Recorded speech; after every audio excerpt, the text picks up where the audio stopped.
Bonjour tout le monde. Aujourd'hui, on va faire la lecture à voix haute.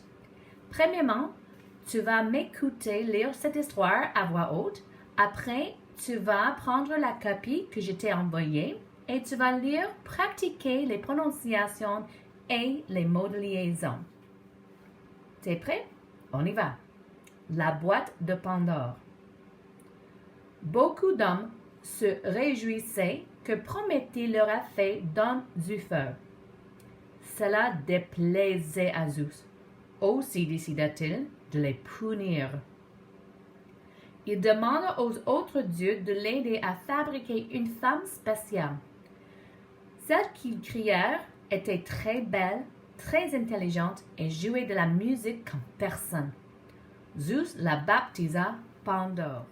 Zeus fit alors appeler Épiméthée. « Je te donne cette femme, lui dit-il, en récompense d'avoir fabriqué tous les animaux de la terre. » Zeus offrit à Pandore et à Épiméthée une boîte verrouillée.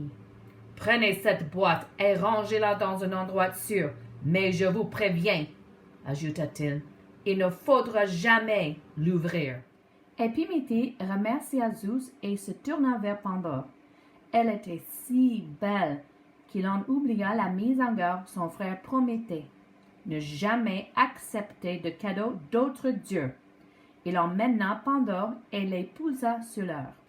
Il rangea la boîte offerte par Zeus dans un recoin de sa maison. Pandore était heureuse avec son mari.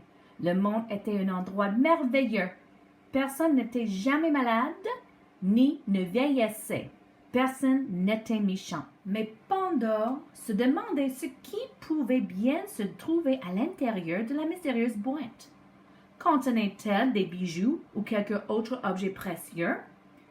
Et plus elle y pensait, plus elle brûlait d'envie de le découvrir. « Jetons juste un petit coup d'œil à l'intérieur, suggéra-t-elle à Épiméthée avec un sourire charmeur. « Non, car Zeus nous a interdit de l'ouvrir, répondait Épiméthée en fronçant les sourcils. Il aurait fait n'importe quoi pour rendre sa femme heureuse, sauf peut-être susciter la colère de Zeus. Tous les jours, Pandore suppliait Épiméthée d'ouvrir la boîte, mais toujours il refusait.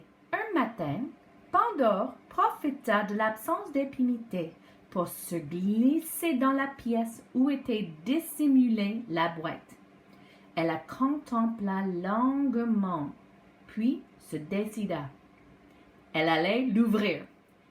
Elle brisa la serrure à l'aide d'un outil, puis, osant à peine respirer, elle souleva lentement le couvercle. Mais, avant même qu'elle puisse regarder à l'intérieur, il s'en échappa un hurlement terrible, un long sanglant de douleur. Elle recula d'un bond, épouvantée. De la boîte se mirent à sortir toutes sortes de calamités.